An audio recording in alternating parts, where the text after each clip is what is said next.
इंसानी दौर की तारीख़ में हमेशा से कहानियाँ सुनी और सुनाई जाती रही हैं, कुछ ना कुछ सीखने सिखाने के लिए या फिर समझने और समझाने के लिए।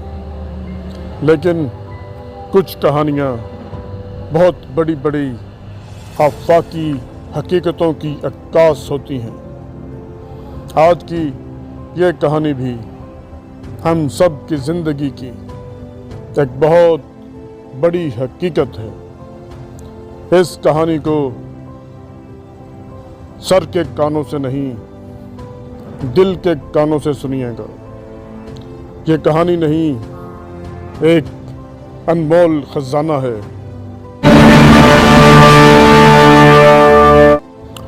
एक गांव में एक बहुत बड़ा आम का दरख्त था।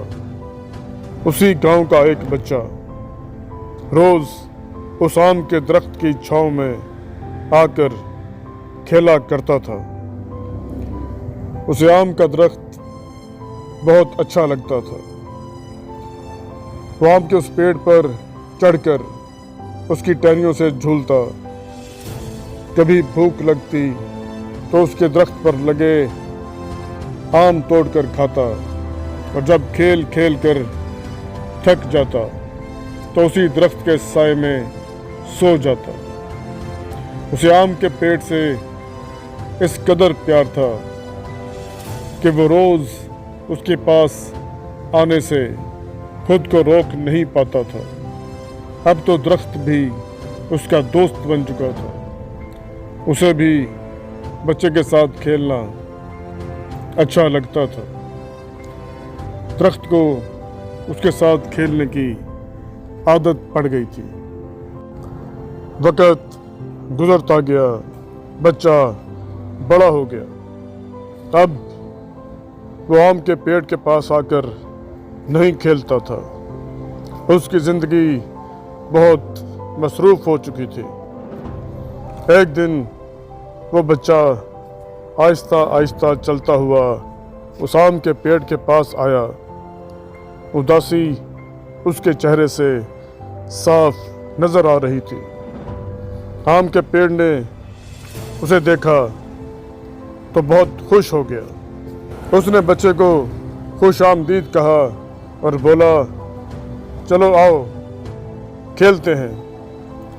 बच्चे ने कहा, मैं अब बड़ा हो गया हूँ, मैं अब दरख्तों के साथ नहीं खेलता। मुझे अब खेलने के लिए खिलौने चाहिए। लेकिन खिलौने खरीदने के लिए मेरे पास पैसे नहीं हैं।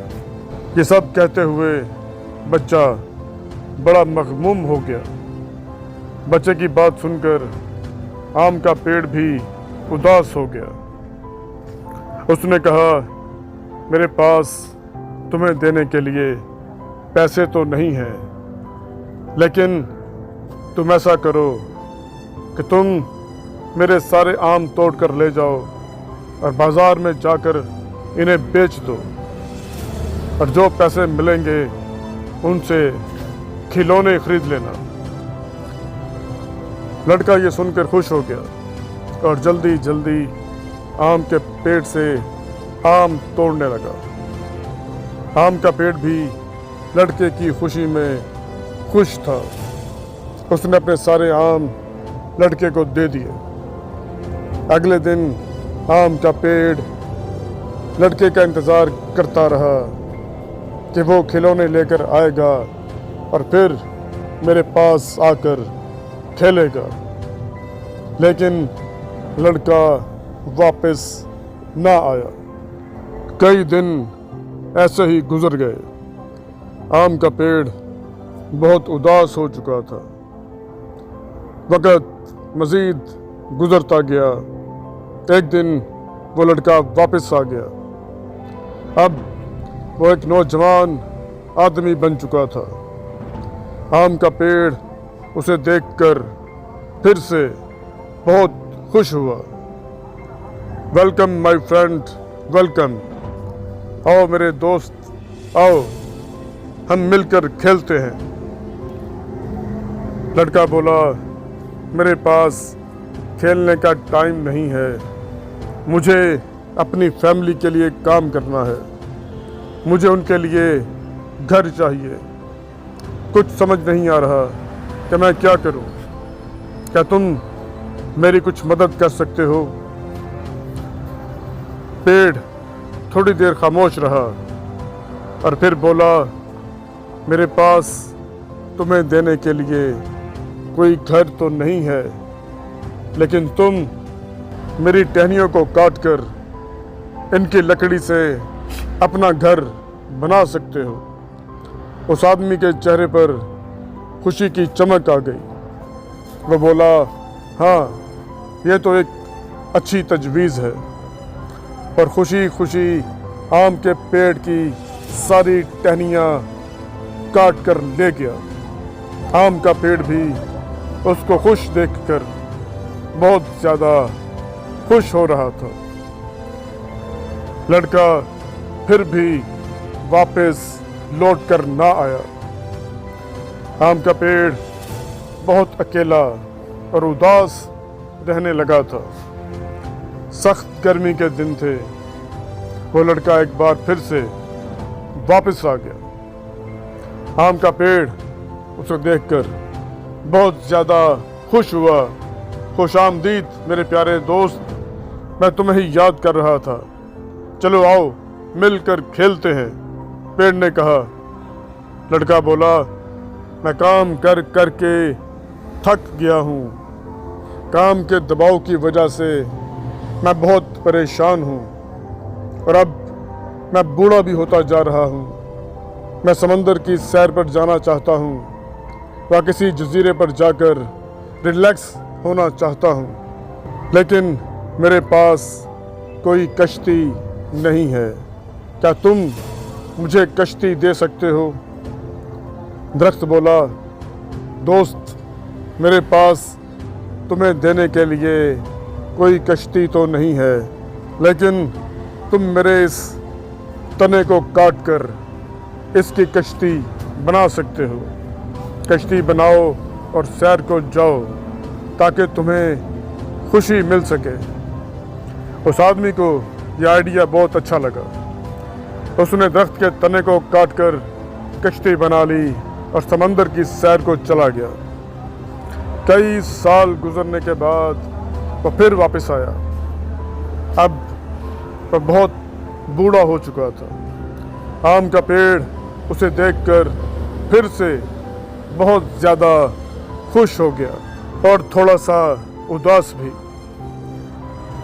उसी उदासी से बोला कि अब मेरे पास तुम्हें देने के लिए कुछ भी नहीं है। मेरे पास कोई आम नहीं जो मैं तुम्हें खिला सकूं।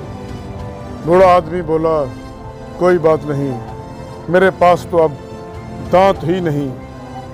दरख्त बोला, मेरे पास अब कोई टहनियाँ भी नहीं हैं जिन पर तुम चढ़ सको, झूल सको या उन्हें तोड़कर घर बना सको। बूढ़ा आदमी बोला, मैं इस काम के लिए अब बहुत बूढ़ा हो चुका हूँ। दरख्त बोला, बस मेरे पास अब ये मेरी जड़ें हैं जो अब बेजान होती जा रही हैं। बूढ़ा बोला, मुझे तो बस आराम करने के लिए कोई सहारा, कोई जगह चाहिए। मैं बहुत ज़्यादा थक चुका हूँ। आम का पेड़ मुस्कुराया और बोला, तो फिर ठीक है, मेरा ये मजबूत मोटा तना और दूर तक फैली हुई जड़ें आराम करने के लिए बहुत अच्छी हैं। आओ और मेरी गोद में बैठ जाओ और थोड़ी देर के लिए सो जाओ। दोस्तों, ये हम सब की ज़िंदगी की कहानी है। इस कहानी में जो आम का पेड़ है वो हमारे वालिदैन हैं, हमारे माँ बाप हैं। जब हम छोटे बच्चे होते हैं तो उनकी टहनियों में, उनकी बाजुओं में हम झूलते हैं।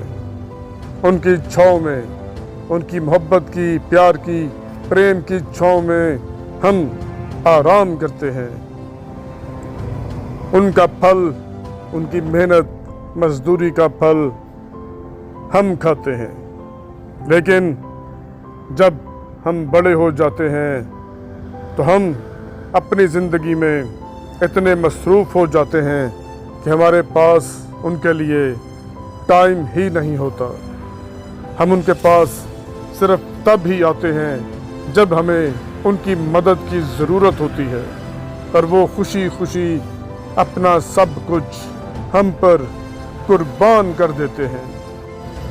दोस्तों, हमें अपने माँ बाप की कुर्बानियों का, मोहब्बतों का हर लम्हे, हर पल शुक्र अदा करते रहना चाहिए। सिर्फ लफ्ज़ों से नहीं, अमल से उनकी खिदमत में रहना चाहिए। अगर जन्नत चाहिए, दीन चाहिए तो माँ की खिदमत, और अगर दुनिया चाहिए, रुतबा चाहिए, मर्तबा चाहिए तो बाप की खिदमत। ये दोनों खिदमतें जो कर गया वो पार उतर गया।